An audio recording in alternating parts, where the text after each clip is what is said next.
Hello,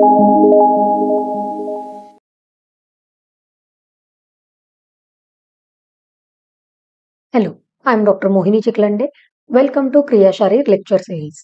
आजच्या लेक्चरमध्ये आपण आश्रय आश्रयी भाव हा जो टॉपिक आहे क्रियाशारीर पेपर 2 मधला तो अभ्यासणार आहोत.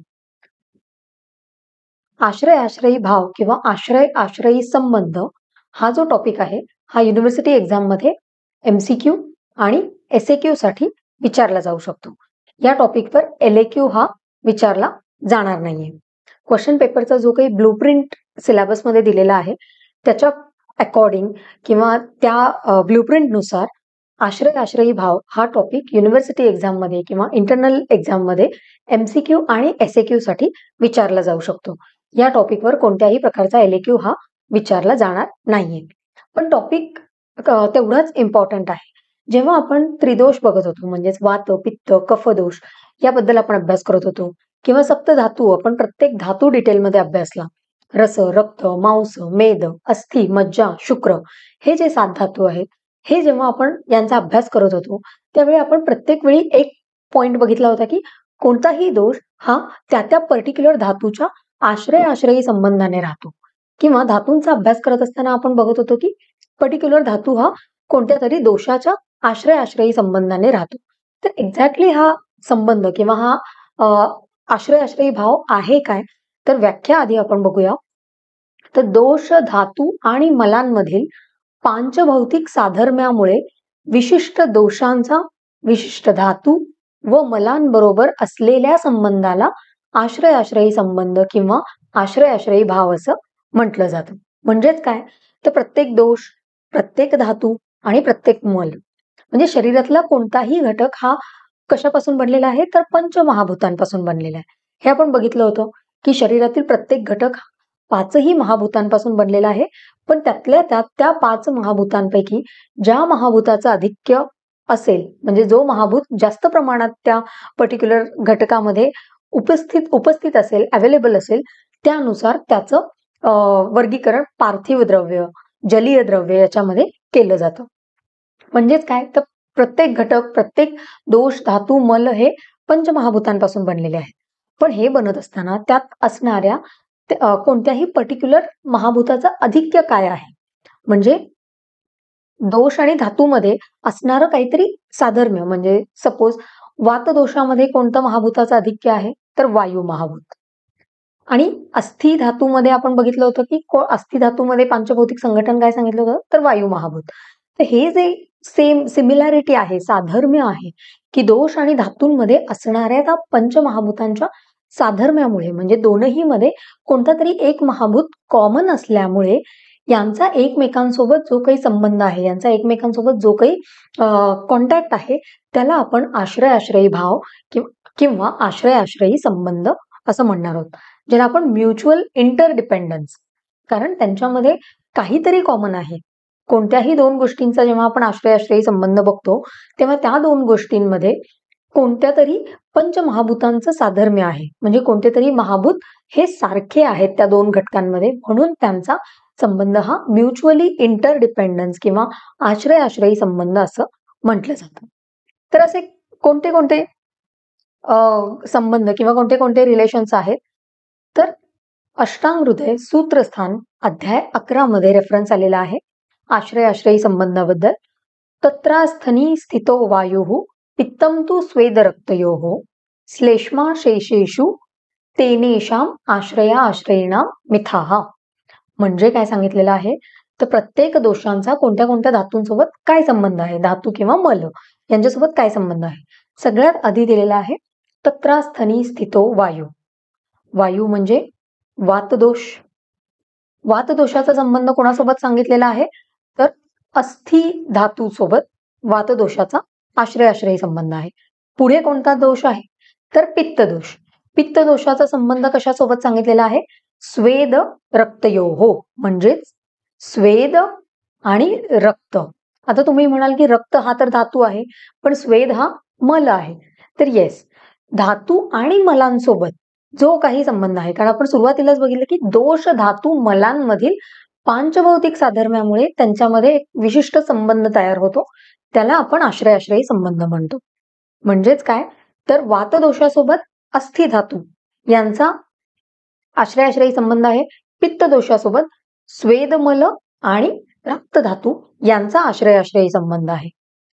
कफ दोषासोबत काय सांगितलेलं आहे, श्लेष्मा म्हणजे कफ, कफ दोषासोबत शेषेषु म्हणजे ह्या 3 व्यतिरिक्त जे काही उरलेले धातू आणि मल आहेत त्यांचा संबंध हा कफ दोषाबरोबर सांगितलेला आहे. म्हणजेच कोणते कोणते धातू शिल्लक आहेत, आता 7 धातूंपैकी 2 धातू झाले अस्थि आणि रक्त, तर उरले 5 धातू. रस, मांस, मेद, मज्जा, शुक्र हे 5 धातू आणि मल किती आहेत, 3, स्वेद, मूत्र आणि पुरीश. तर त्याच्यातला स्वेद आपण पित्तासोबत बघितलेला आहे, तर पुरीश हा कफाबरोबर येईल. तर हे जे काही साधर्म्य आहे, हा जो काही संबंध आहे हा कफदोष आणि या 7 धातूंपैकी 5 धातूंसोबत असणारा आश्रय आश्रयी संबंध असं सांगितलेलं आहे. तर हे अशा पद्धतीने का सांगितलेलं आहे किंवा याचं महत्व काय आहे, का आपल्याला हे आश्रय आश्रयी संबंध जाणून घेणं महत्वाचं आहे, की कोणत्या धातूचा कोणत्या दोषासोबत म्युच्युअल इंटरडिपेंडन्स आहे हे आपल्याला का माहीत असणं गरजेचं आहे. तर जेव्हा आपण चिकित्सा करणार आहोत, जेव्हा आपण रुग्ण तपासणार आहोत, तेव्हा या कॉन्सेप्टचा किंवा या संकल्पनेचा आपल्याला उपयोग होणार आहे. त्यामुळे आश्रय आश्रयी संबंध हा टॉपिक इम्पॉर्टंट आहे. तर आता या श्लोकमध्ये आपण काय बघितलं, तर वातदोषाचा आश्रय आश्रयी संबंध कोणासोबत आहे, अस्थि धातूसोबत. पित्त दोषाचा संबंध कोणासोबत आहे, तर स्वेद आणि रक्तासोबत. आणि उरलेल्या सगळ्यांचा संबंध हा कफदोषासोबत सांगितलेला आहे. तर या आश्रय आश्रयी संबंधाचं आता आपण महत्व बघूया, की हे आपल्याला माहीत असणं का गरजेचं आहे. तर दुष्यांची, दुष्य म्हणजे कोण, धातू आणि मल. दोष आणि दुष्य असं सांगितलेले आहेत. दोष म्हणजे त्रिदोष, वातदोष, पित्तदोष आणि कफदोष. आणि दुष्य म्हणजे 7 धातू आणि 3 मल यांना एकत्रितपणे दुष्य म्हटलं जातं.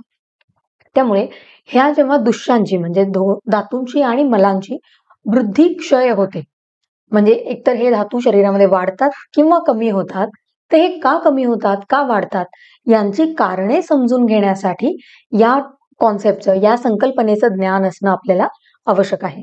आपण प्रत्येक धातू बघत असताना बघितलं होतं की सपोज रस धातू आपण अभ्यासत होतो, तेव्हा आपण बघितलं की रस धातूचं प्रमाण सांगितलेलं आहे, ठरलेलं आहे शरीरातलं प्रमाण. पण हाच रसधातू जर शरीरामध्ये वाढला म्हणजे त्याची वृद्धी झाली तर काय लक्षणं दिसतात, किंवा हाच रसधातू शरीरामध्ये कमी झाला तर शरीरावर काय लक्षणं दिसतात, हे आपण सगळं सविस्तर रसधातू अभ्यासताना बघितलेलं आहे. पण जेव्हा हे वृद्धी क्षय होत असतो, जेव्हा हे धातूंचं प्रमाण शरीरामध्ये, मलांचं प्रमाण शरीरामध्ये बदलत असतं, तर ते का बदलतं, त्याच्या मागे कारणे काय आहेत, रिझन्स काय आहेत, हे समजून घेण्यासाठी आपल्याला या आश्रय आश्रयी संबंधाचं ज्ञान असणं अत्यंत आवश्यक आहे. म्हणजेच काय, तर दोषांची वृद्धी झाल्यास आश्रयी दुष्याची देखील वृद्धी होते. म्हणजेच जे जे धातू आणि दोष एकमेकांच्या संबंधाने, आश्रय आश्रयी संबंधाने राहतात, त्यावेळी जेव्हा दोषाची वृद्धी होते, पर्टिक्युलर पित्त दोषाची जर वृद्धी झाली तर त्याच्या आश्रयाने राहणारा रक्त धातूची देखील वृद्धी होणार आहे. तिथे असणाऱ्या स्वेद मलाची देखील वृद्धी होणार आहे. म्हणजेच काय, तर याने आपल्याला कळणार आहे की शरीरामध्ये जर पित्त वाढलं तर रक्त धातू देखील वाढणार आहे, त्याची लक्षणं देखील आपल्याला दिसणार आहेत. तर हे जे काही कॉन्सेप्ट आहे याला आपण आश्रय आश्रयी संबंध असं म्हणतो. तर हे जे काही ज्ञान आहे की पर्टिक्युलर दोष वाढल्यानंतर कोणता धातू वाढणार आहे किंवा तो वाढत असताना त्याची कारणं काय आहेत. कारण रक्तवृद्धी होणार म्हटल्यानंतर आपण ऑब्व्हियसली विचार करणार की पित्तवृद्धी झालेली असेल, तर पित्त कशाने वाढणार आहे, कोणत्या कोणत्या कारणाने. मग ते आता आतप सेवन असेल म्हणजे उन्हात अति काळ फिरणं असेल, अतिशय मसालेदार लवण रसात्मक अशा आहाराचं सेवन असेल, तर हे जे काही कारणं आहेत, हे जेव्हा पित्त वाढवणारी जी कारणं आहेत तीच रक्तवृद्धीची कारणं ठरणार आहेत. त्यामुळे कोणत्याही दुष्यांची म्हणजे धातू आणि मलांची वृद्धी क्षय कारणं समजून घेण्यासाठी आणि पर्टिक्युलर दोषाची वृद्धी झाल्यानंतर त्या आश्रित अशा दुष्यांची देखील वृद्धी होणार आहे, हे आपल्याला या आश्रय आश्रयी संबंधाचं जर ज्ञान असेल तर आणि तरच आपल्याला ही संकल्पना किंवा हे जे इक्वेशन आहे हे कळणार आहे. पण याला अपवाद काय आहे, तर वात दोष आणि अस्थि धातू. म्हणजे आता आपण बघितले की प्रत्येक म्हणजे जो काही दोष आहे तो जर वाढला तर त्याच्या आश्रयाने राहणारे धातू आणि मल वाढणार आहे. पण याला एक्सेप्शन आहे ते म्हणजे वातदोष आणि अस्थि धातू. कारण वातदोष आणि अस्थि धातू एकमेकांच्या आश्रयी भावाने राहतात. तर ह्यांचा काय संबंध आहे तर हे इन्व्हर्सली प्रपोर्शनल आहेत. म्हणजे जर वातदोष शरीरामध्ये वाढला तर अस्थि धातूचा क्षय होणार आहे आणि वातदोषाचा जर क्षय झालेला असेल तर अस्थि धातूची वृद्धी होणार आहे. तर हे का होणार आहे? सपोज वातदोष शरीरामध्ये वाढलेला आहे म्हणजेच काय तर वायू महाभूत वाढणार आहे. वायू महाभूत वाढला म्हणजे काय होणार आहे तर शरीरामधली पोकळी वाढणार आहे. एक रिकामेपणा ज्याला आपण म्हणतो एम्प्टीनेस वाढणार आहे. हे वाढल्यानंतर काय होणार आहे तर अस्थि धातूमध्ये काय आहे वायू महाभूत आहे. तर वायू महाभूत जेव्हा जेव्हा वाढणार आहे तेव्हा अस्थि धातूमध्ये पोकळी वाढत जाणार आहे. पोकळी वाढत जाणार आहे म्हणजेच काय होणार आहे तर अस्थीची झीज होणार आहे, हाडांची झीज होणार आहे किंवा जे बोन्स आहेत ते इझिली फ्रॅक्चर होणार आहेत. म्हणजे छोटासा जरी मार लागला, आघात झाला तरी तिथे त्या धातूचा क्षय होणार आहे. म्हणजेच तिथे फ्रॅक्चर होणार आहे. लगेच अस्थि धातूचा क्षय होताना आपल्याला दिसणार आहे. तर हे जे आहे याला अपवाद म्हणजे जसं आपण म्हणत होतो की पित्तदोष वाढला तर रक्तवृद्धी होणार आहे, कफदोष वाढला तर रसवृद्धी होणार आहे, मांसवृद्धी होणार आहे. पण याला अपवाद आहे वातदोष आणि अस्थि धातू. म्हणजे वातदोष जर वाढला तर अस्थि धातू कमी होणार आहे, त्याचा क्षय होणार आहे. आणि याच्या उलट जर वातदोषाचा क्षय झाला असेल तर अस्थि धातूची वृद्धी होणार आहे. तर हे आपल्याला इथे एक एक्सेप्शन म्हणून लक्षात ठेवायचं आहे. तर आपण सुरुवातीला व्याख्येमध्येच बघितलं, डेफिनेशन मध्येच बघितलं की प्रत्येक दोषांचं पांचभौतिक संघटन धातू आणि मलांच्या पांचभौतिक संघटनासोबत साधर्म्य असल्या कारणाने, सिमिलॅरिटी असल्या कारणाने हे संबंध इथे आश्रयी संबंध इथे निर्माण होतात. तर आता प्रत्येक दोषांचं, धातूंचं, मलांचं काय नक्की पांचभौतिक संघटन आहे, कोणत्या महाभूतांपासून हे पर्टिक्युलर दोष, धातू, मल तयार झालेले आहेत आणि त्यांचा या सगळ्या गोष्टींमध्ये कशी इन्व्हॉल्वमेंट आहे हे आता आपण बघणार आहोत. तर दोषांचं पांचभौतिक संघटन काय सांगलेलं आहे वायवा आकाश धातुभ्याम वायू. म्हणजे वातदोष कोणत्या महाभूतापासून बनलेला आहे तर वायू आणि आकाश महाभूतापासून वातदोषाची निर्मिती झालेली आहे. आग्नेयम पित्तम, पित्तदोषाची निर्मिती किंवा पित्तदोष कोणत्या महाभूतापासून तयार झालेला आहे तर अग्नी महाभूतापासून तयार झालेला आहे. अंभ म्हणजेच जल महाभूत पृथ्वी याने कोणत्या दोषाचं पांचभौतिक संघटन आहे तर श्लेष्मा म्हणजेच कफदोषाचं. तर कफदोषामध्ये कोणते कोणते महाभूत आहेत जल आणि पृथ्वी. म्हणजेच आपल्याला आता याच्यावरून काय कळालं कोणत्या दोषामध्ये कोणते कोणते महाभूतांचं आधिक्य आहे किंवा कोणत्या महाभूतापासून त्या पर्टिक्युलर दोषाची निर्मिती झालेली आहे. वातदोषामध्ये वायवा आकाश धातुभ्याम म्हणजेच वातदोषामध्ये वायू आणि आकाश हे महाभूत आहेत. पित्तदोषामध्ये अग्नी महाभूत आहे आणि कफदोषामध्ये जल आणि पृथ्वी महाभूत आहे. तर हे आपल्याला लक्षात ठेवायचं कारण याचा आपल्याला पुढे जेव्हा आपण बघणार आहोत की आश्रयी संबंधामध्ये हे जे महाभूत आहेत यांचा सिमिलॅरिटी म्हणजे काय तर कोणत्या कोणत्या दोषांचा आणि धातूंचा संबंध आपण लावणार आहोत त्यावेळी आपल्याला या महाभूतांचं ज्ञान असणं गरजेचं आहे. जे आपण आता बघितलं वातदोषामध्ये वायू आणि आकाश महाभूत आहे, पित्तदोषामध्ये अग्नी महाभूत आहे आणि कफदोषामध्ये जल आणि पृथ्वी महाभूत आहे.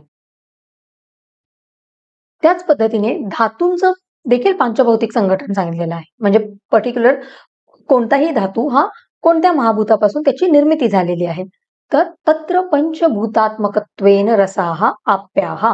म्हणजे रस धातूमध्ये आप्य महाभूत म्हणजेच आप महाभूत जल महाभूत आहे. रक्त धातूमध्ये तेजो जलात्मकम म्हणजे अग्नी आणि जल महाभूत आहे. मांसम पार्थिवम मांस धातूमध्ये पृथ्वी महाभूत आहे. मेदो जल पृथिव्यात्मकम म्हणजे मेद धातूमध्ये जल आणि पृथ्वी महाभूत आहे. अस्थीमध्ये अस्थि पृथ्वी अनिलात्मकम म्हणजे अस्थि धातूमध्ये पृथ्वी आणि वायू महाभूत आहे. मज्जा शुक्रमच आप्यम म्हणजे मज्जा धातू आणि शुक्र धातूमध्ये जल महाभूत आहे, असं हे धातूंचं पांचभौतिक संघटन सांगितलेलं आहे. हे पर्टिक्युलर त्या धातूंचा जेव्हा आपण अभ्यास करत होतो तेव्हा आपण हे बघितलेलं आहे की कोणता धातू कोणत्या महाभूतापासून त्याची निर्मिती झालेली आहे. पण इथे आपल्याला आता जेव्हा आश्रय आश्रयी संबंध आपण बघत आहोत तेव्हा या सगळ्या धातूंचा आपल्याला एकत्रित अभ्यास करायचा आहे किंवा यांचा एकत्रित पांचभौतिक संघटन काय आहे हे आपल्याला अभ्यासायचं आहे. तर रसधातू हा जल महाभूतापासून त्याची निर्मिती झालेली आहे. रक्त धातू अग्नी आणि जल महाभूत, मांस धातू पृथ्वी महाभूत, मेद धातू जल आणि पृथ्वी महाभूत, अस्थि धातू पृथ्वी आणि वायू महाभूत, मज्जामध्ये जल महाभूत आणि शुक्र धातूमध्ये देखील जल महाभूत सांगितलेलं आहे. याचप्रमाणे आता मलांचं पांचभौतिक संघटन काय आहे? आपण दोषांचं बघितलं, त्रिदोषांचं बघितलं, सप्तधातूंचं बघितलं. आता मलांचं पांचभौतिक संघटन काय आहे? तर मूत्रम जल अनलात्मकम, म्हणजेच मूत्र, पुरीश आणि स्वेद हे 3 मल आहेत. तर मूत्रामध्ये कोणतं महाभूत आहे? जल आणि अनल, म्हणजेच जल महाभूत आणि अग्नी महाभूत. अनल म्हणजे अग्नी, अनिल म्हणजे वायू किंवा वातदोष. तर इथे आपल्याला हे लक्षात ठेवायचं आहे, अनल म्हणजे अग्नी आणि अनिल म्हणजे वायू. तर मूत्र हे मल कोणत्या महाभूतापासून तयार होणार आहे किंवा या मूत्रामध्ये कोणतं महाभूताचं आधिक्य आहे? जल आणि अग्नी. पुरीशम पार्थिवम, पुरीशामध्ये पृथ्वी महाभूत आहे. स्वेदा हा आप्यम आणि स्वेदामध्ये आप महाभूत म्हणजेच जल महाभूत आहे. जसं आपण बघितलं मूत्रामध्ये जल आणि अग्नी आहे, पुरीशामध्ये पृथ्वी आहे आणि स्वेदामध्ये जल महाभूत आहे. तर या महाभूतांचे आता जे काही साधर्म्य आहे, सुरुवातीला आपण डेफिनेशन मध्ये जे बघितलं होतं की दोष धातू मलांमध्ये असणाऱ्या पांचभौतिक साधर्म्यामुळे हे रिलेशन किंवा हे संबंध इथे तयार होणार आहेत, त्याला आपण आश्रय आश्रयी संबंध असं म्हणतो. तर दोष धातू मलांचं जेव्हा पांचभौतिक संघटन आपण आता बघितलं तेव्हा आपल्याला लक्षात येतं की पर्टिक्युलर आश्रय आश्रयी संबंध असणारे जे काही पेअर आहेत त्याच्यामध्ये कोणताही किमान एक महाभूत हा त्या दोष धातू मलांमध्ये समान आहे, त्यामुळे त्यांच्या गुणांमध्ये आणि कार्यामध्ये साधर्म्य आहे. म्हणजे वातदोष आणि अस्थि धातू यांच्यामध्ये साधर्म्य किंवा कोणता महाभूत कॉमन आहे? तर वायू महाभूत कॉमन आहे. रक्त आणि पित्त दोषामध्ये, रक्तधातू आणि पित्त दोषामध्ये कॉमन काय आहे? तर अग्नी महाभूत कॉमन आहे. त्यामुळे यांच्यामध्ये हे कॉमन महाभूत असल्या कारणाने त्यांच्या गुणांमध्ये आणि कार्यामध्ये देखील आपल्याला सिमिलॅरिटी बघायला मिळते. म्हणजेच काय? तर कफ दोषामध्ये पृथ्वी आणि जल महाभूताचं आधिक्य आहे आणि रस धातूमध्ये जल महाभूताचं आधिक्य आहे. म्हणजे दोघांमध्ये कॉमन काय आहे? जल महाभूत आहे कफदोष आणि रस धातूमध्ये. त्यामुळेच कफ आणि रस हे दोनही जे घटक आहेत शरीरातले ते कसे आहेत? द्रव, शीत आणि स्निग्ध. कारण जल महाभूताचा गुणच सांगितलेला आहे की तो द्रव आहे, शीत आहे, स्निग्ध आहे. त्यामुळे या दोघांमध्ये कफदोषामध्ये आणि रस धातूमध्ये हे जल महाभूत कॉमन असल्या कारणाने यांचे गुण कसे आहेत? सिमिलर आहेत, द्रव, शीत आणि स्निग्ध असे. त्याच पद्धतीने कफदोष आणि मांस धातूमध्ये पृथ्वी महाभूत कॉमन आहे. त्यामुळे या दोन्ही घटकांमध्ये पृथ्वी महाभूत कॉमन असल्या कारणाने ते काय करतात? तर शरीराला स्थिरता देतात, स्टॅबिलिटी देतात. कारण पृथ्वी महाभूताचं काम काय आहे? आकार देणं, स्थैर्य निर्माण करणं. आणि कफदोष आणि मांस धातूमध्ये या महाभूताचं आधिक्य असल्या कारणाने ते हे कार्य दोघांकडून सिमिलर होणार आहे, म्हणजे शरीराला स्थिरता देणं, स्टॅबिलिटी देणं. कफदोष आणि मेद धातूमध्ये पृथ्वी आणि जल या दोन्ही महाभूतांचं आधिक्य आहे. म्हणजे दोघांमध्ये पृथ्वी आणि जल आहे.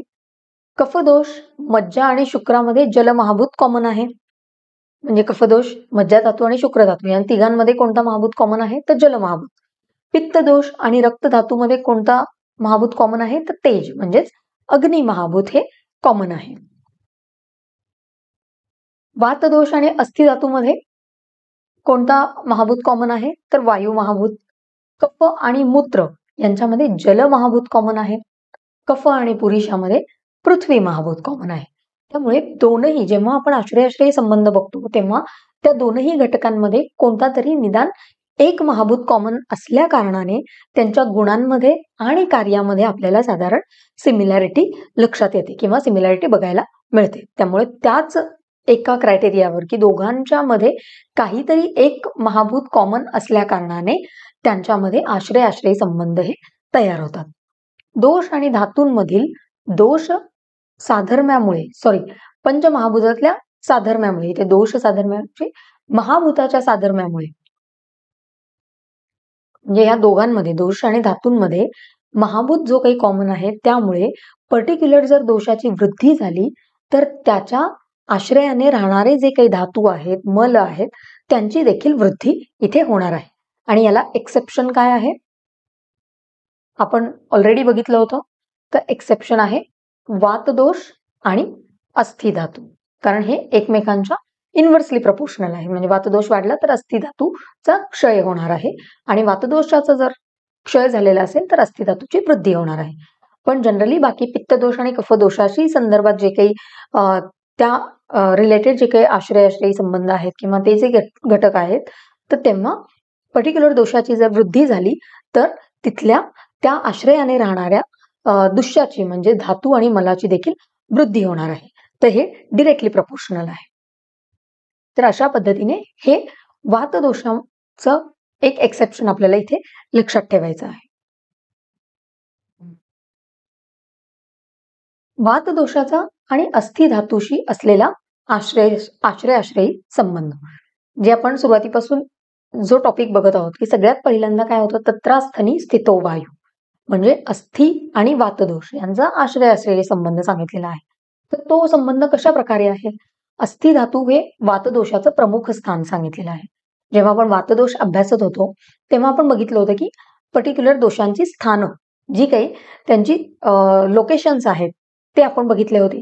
तर वातदोषाचं लोकेशन जेव्हा आपण बघत होतो तेव्हा आपण तो श्लोक बघितला होता की पक्वाशयम कटिसक्ती श्रोत्रास्थी स्पर्शनेंद्रियम स्थानम वातस्य तत्रापि पक्वाधानम विशेषतः. तर इथे श्रोत्र अस्थि स्पर्शनेंद्रियम म्हणजेच अस्थि धातू. तर अस्थि धातू हे वातदोषाचं स्थान सांगितलेलं आहे. वातदोष आणि अस्थि धातूमध्ये कॉमन कोणता महाभूत आहे, तर वायू महाभूत कॉमन आहे दोघांमध्ये. त्यामुळे वायू महाभूताची जर वृद्धी झाली शरीरामध्ये तर ऑटोमॅटिकली वातदोषाची वृद्धी होणार आहे. कारण ज्या घटकांपासून पर्टिक्युलर दोषाची निर्मिती झालेली आहे, ज्या महाभूतापासून त्या दोषाची निर्मिती झालेली आहे, तेव्हा जर एखादा महाभूत वाढला तर त्या पर्टिक्युलर दोषाची वृद्धी होणार आहे.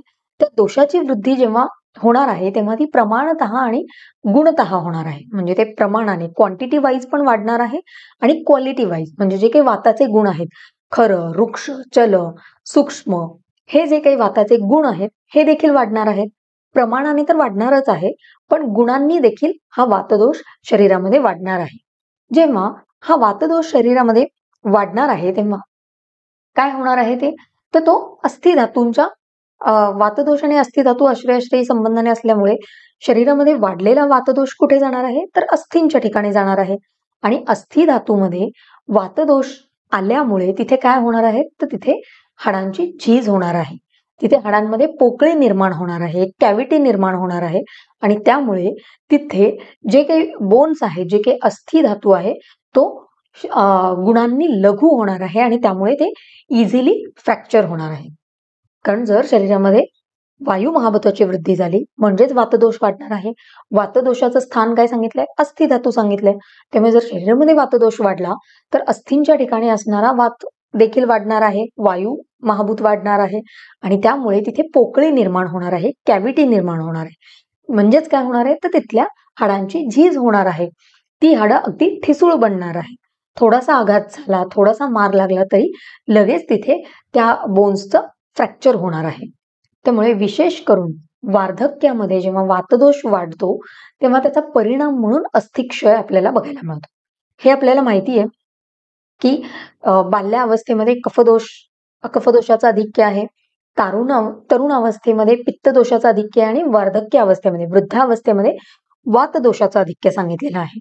म्हणूनच जेव्हा वृद्ध अवस्थेमध्ये वातदोष हे वाढलेला असणार आहे त्यामुळेच वृद्ध अवस्थेमध्ये बोन्सचं फ्रॅक्चर होण्याचं प्रमाण हे जास्त असणार आहे किंवा इझिली बोन्स हे फ्रॅक्चर होतात, कारण तिथे वातदोष वाढलेला आहे, त्यामुळे हाडांची झीज होणार आहे. तर हा जो काही संबंध आहे यालाच आपण आश्रय आश्रयी संबंध असं म्हणतो.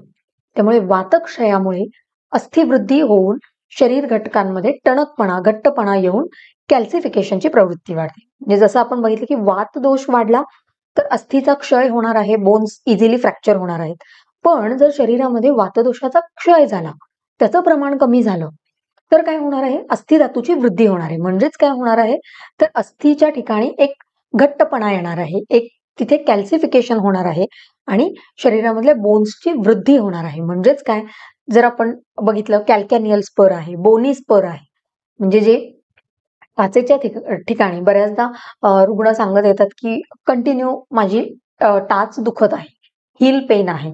हे काय असतं, जेव्हा आपण एक्सरे करतो तेव्हा आपल्याला कळतं की कॅल्कॅनियल स्पर म्हणजे कॅल्कॅनियम हा जो बोन सांगितलेला आहे त्या ठिकाणी एक स्पर तयार होणार आहे. म्हणजे त्याचं टोक हे टेंडॉन मध्ये गेल्यामुळे तिथे त्या व्यक्तीला कंटिन्युअसली हील पेन किंवा टाचदुखी ही कंप्लेंट रुग्ण आपल्याला सांगणार आहे. तर हे का होणार आहे, जर शरीरामध्ये वातदोषाचा क्षय झालेला असेल तर तिथे असणाऱ्या बोन्समध्ये जास्त कॅल्सिफिकेशन होणार आहे, तिथे असणाऱ्या बोन्समध्ये जास्त घट्टपणा येणार आहे आणि त्याच्यामुळे अस्थिवृद्धी होणार आहे.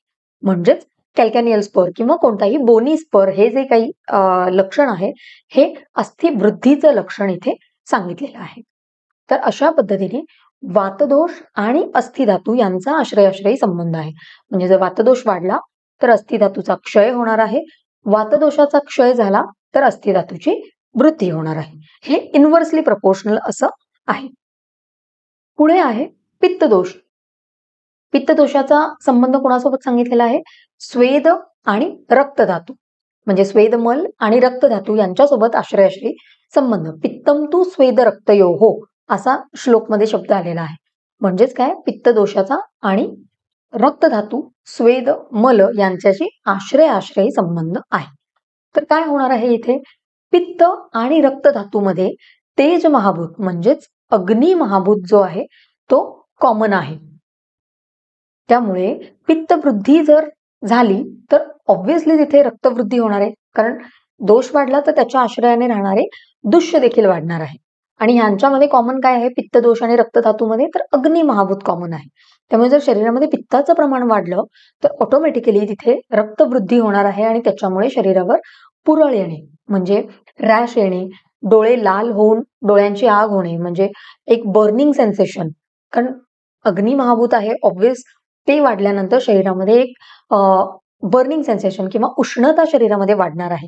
त्यामुळे जर शरीरातलं पित्त वाढलं तर त्याच्या आश्रयाने राहणारा रक्त देखील वाढणार आहे आणि त्याच्यामुळे आपल्याला ही लक्षणं बघायला मिळणार की डोळ्यांच्या ठिकाणी जळजळ होणे, त्वचेवर किंवा स्किनवर रॅश येणे, सरक्त मूत्र प्रवृत्ती होणे म्हणजेच हिमॅच्युरिया होणे, युरिन मधून ब्लड स्टेन्स किंवा ब्लड क्लॉट्स जाणे.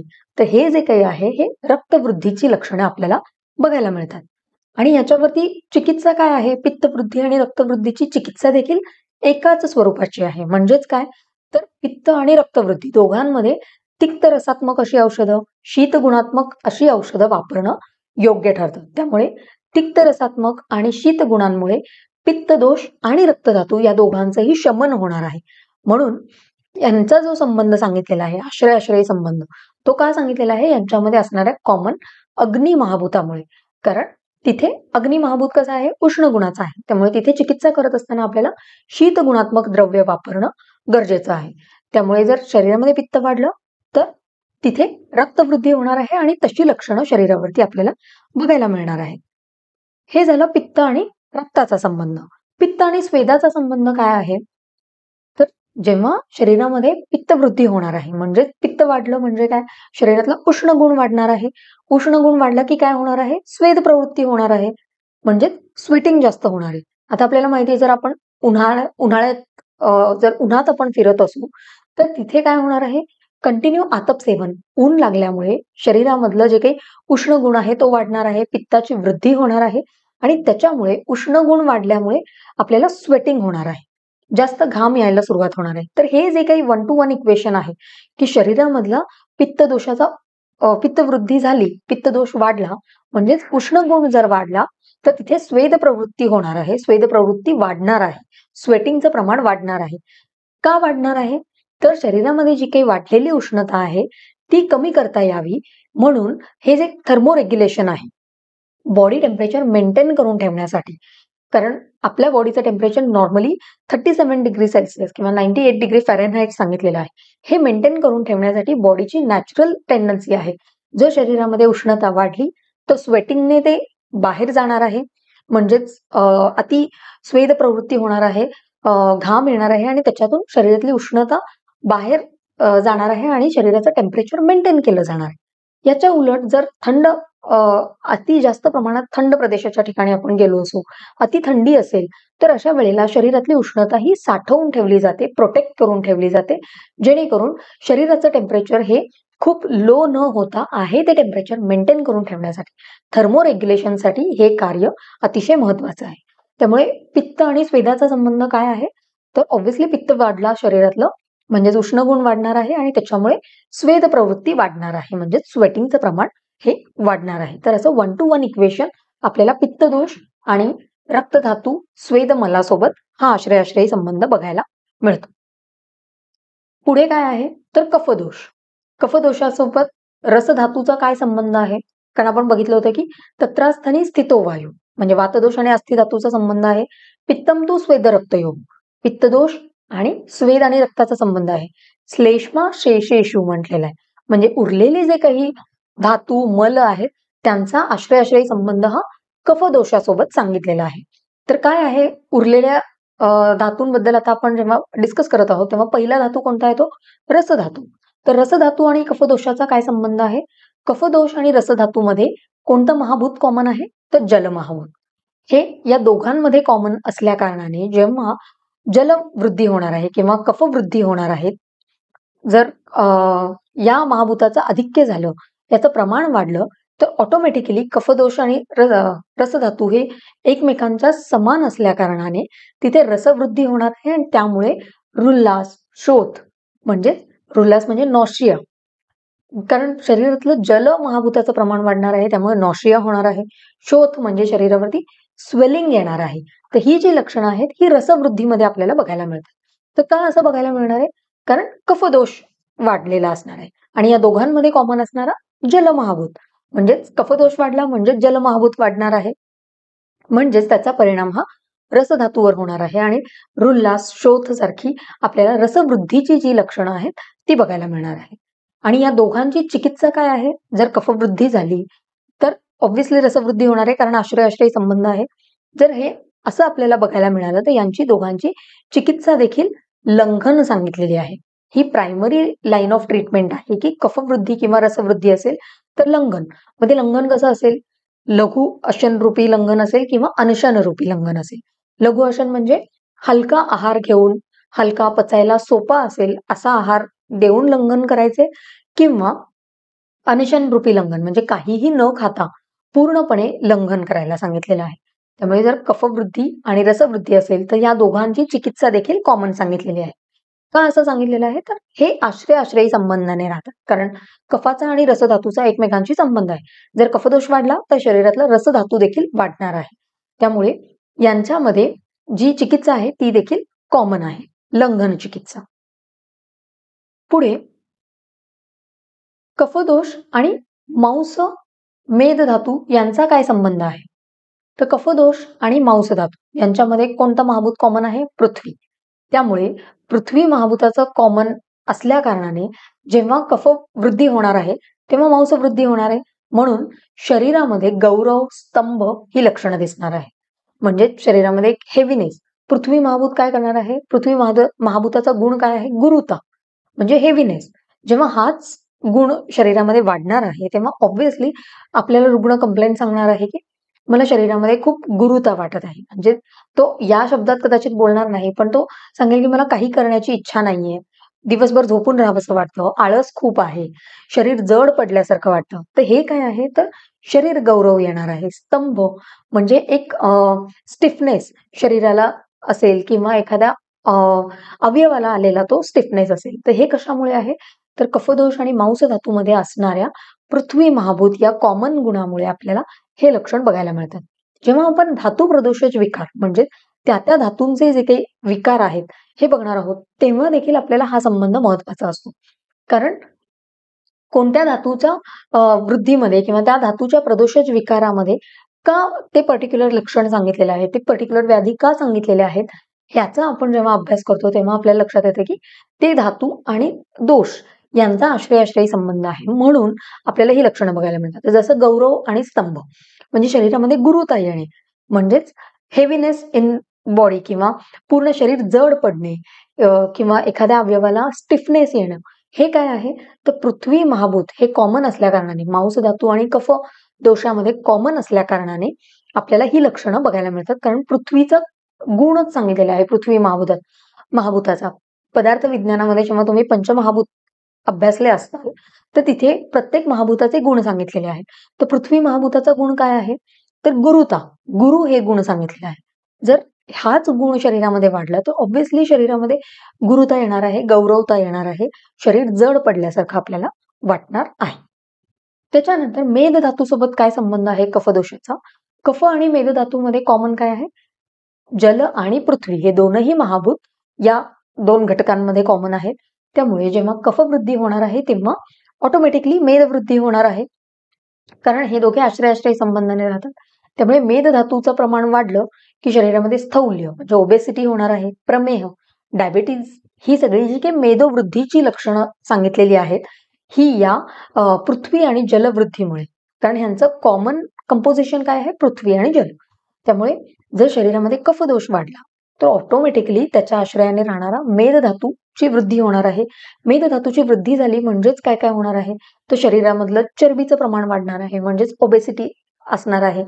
तिथे प्रमेह सारखे व्याधी, डायबिटीज सारखे आजार त्या व्यक्तीला होणार आहेत. तर हे सगळं का होणार आहे तर त्यामध्ये असणाऱ्या कॉमन महाभूतामुळे, म्हणजे पृथ्वी आणि जल महाभूताचं प्रमाण देखील इथे वाढलेलं असल्या कारणाने ही लक्षणं किंवा हे आजार आपल्याला रुग्णांमध्ये बघायला मिळतात.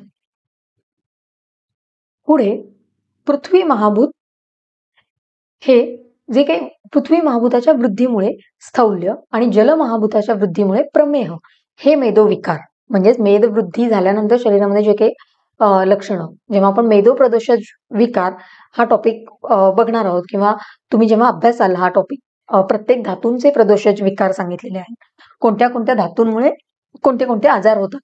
तर हे मेदोप्रदोषज जे काही विकार आहेत म्हणजे मेद धातूच्या दृष्टीमुळे होणारे जे काही विकार आहेत त्यामध्ये सगळ्यात महत्वाचं येतं स्थौल्य, प्रमेह. तर स्थौल्य का होणार आहे तर पृथ्वी महाभूत वाढलाय म्हणून स्थौल्य येणार आहे, गुरुता येणार आहे, कारण पृथ्वी महाभूताचा गुण सांगितलेला आहे. आणि जल महाभूत शरीरामध्ये वाढला तर काय होणार आहे, क्लेद निर्माण होणार आहे, शरीरामध्ये एक चिखल तयार होणार आहे आणि त्याच्यामधूनच प्रमेहासारखी, डायबिटीज सारखे आजारांची निर्मिती ही होणार आहे. त्यामुळे स्थौल्य हा विकार जो आहे हा पृथ्वी महाभूताच्या वृद्धीमुळे होणार आहे. प्रमेह हा जो विकार आहे तो जल महाभूताच्या वृद्धीमुळे होणार आहे. आणि हे दोनही महाभूत कोणामध्ये कॉमन आहेत तर कफदोष आणि मेद धातू या दोघांमध्ये पृथ्वी आणि जल हे कॉमन असल्या कारणाने आपल्याला ही व्याधी त्या व्यक्तीमध्ये बघायला मिळतात. पुढे कफ, मांस आणि मेदोवृद्धी म्हणजे हे आश्रय संबंधाने तर राहतात, पण यांची तिघांची चिकित्सा देखील सेम सांगितलेली आहे. जसं आपण बघितलं की रक्त आणि पित्त यांची चिकित्सा सेम सांगितलेली आहे. काय आहे ती चिकित्सा तर शीत गुणात्मक द्रव्य, तिक्त रसात्मक द्रव्य अशी कॉमन चिकित्सा सांगितलेली आहे. किंवा रसधातू आणि कफदोषामध्ये लंघन ही कॉमन चिकित्सा सांगितलेली आहे. त्याच पद्धतीने कफदोष, मांस धातू आणि मेद धातू यांची जर काही विकृती झालेली असेल तर यांच्यामध्ये चिकित्सा देखील कॉमन आहे, ती म्हणजे उष्ण गुणात्मक, लघु गुणात्मक, वृक्ष असा आहार, औषधे आणि व्यायाम अशा पद्धतीची चिकित्सा या कफ वृद्धी, मांस वृद्धी, मेदोवृद्धीमध्ये सांगितलेली आहे. म्हणजेच काय तर हे जे काही आश्रय संबंधाने राहणारे घटक आहेत यांची वृद्धी एकमेकांवरती, यांचं इंटरडिपेंडन्स आहे, त्यामुळे यांची चिकित्सा देखील सिमिलर आहे. म्हणजे जर कफवृद्धीमध्ये जी चिकित्सा आपण वापरणार आहोत तीच चिकित्सा आपल्याला मांसवृद्धी आणि मेदोवृद्धीमध्ये देखील ऍप्लिकेबल असणार आहे, कारण हे आश्रय संबंधाने राहतात. त्यामुळे कफाचं जर वृद्धी झालेली असेल तर आपण जनरली काय वापरतो, कफ हा शीत गुणाचा आहे त्यामुळे उष्ण गुणात्मक औषधं द्यायची आहेत. कफ स्निग्ध आहे म्हणून आपल्याला तिथे वृक्ष गुणात्मक औषधं द्यायची आहेत.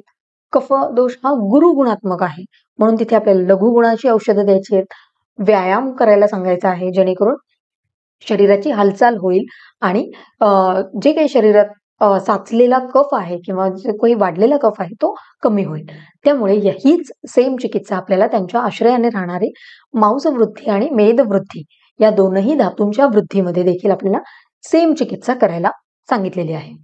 त्यामुळे कफदोष, मांसधातू आणि मेद धातू या तिघांच्या वृद्धीमध्ये आपल्याला सिमिलर चिकित्सा ही सांगितलेली आहे, कारण हे सगळे घटक जे आहेत हे एकमेकांच्या आश्रयी संबंधाने राहतात. तर अशा पद्धतीने आजच्या टॉपिकमध्ये आपण आश्रयी भाव किंवा आश्रयी संबंध हा जो टॉपिक आहे हा कंप्लीट केलेला आहे. हा टॉपिक युनिव्हर्सिटी एक्झाममध्ये किंवा कॉलेजच्या इंटरनल एक्झाममध्ये MCQ आणि SAQ साठी विचारला जाऊ शकतो. MCQ साठी कदाचित तुम्हाला जे छोटे छोटे श्लोक आपण बघितले, तत्रास्थनी स्थितो वायू पित्तम तू डॅश डॅश, तर स्वेद रक्तयोहो हा श्लोक आपल्याला पाठ असला पाहिजे. तर असे पॉइंट्स MCQ साठी विचारले जाऊ शकतात. किंवा तुम्हाला असं एक जनरल प्रश्न विचारला जाऊ शकतो की कफदोष आणि रस धातू यांचा आश्रयी संबंध वर्णन करा.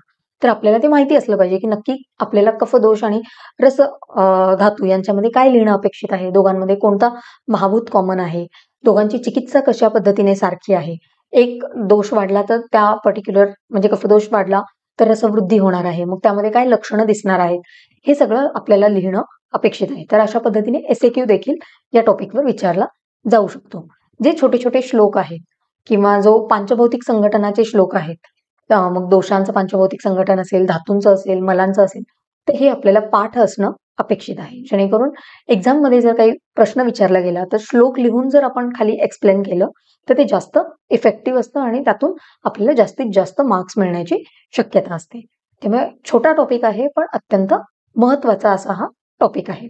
तर आज आपण आश्रयी भाव हा टॉपिक कंप्लीट केलेला आहे. नेक्स्ट लेक्चरमध्ये आपण याचा पुढचा जो टॉपिक आहे तो डिस्कस करणार आहोत. धन्यवाद.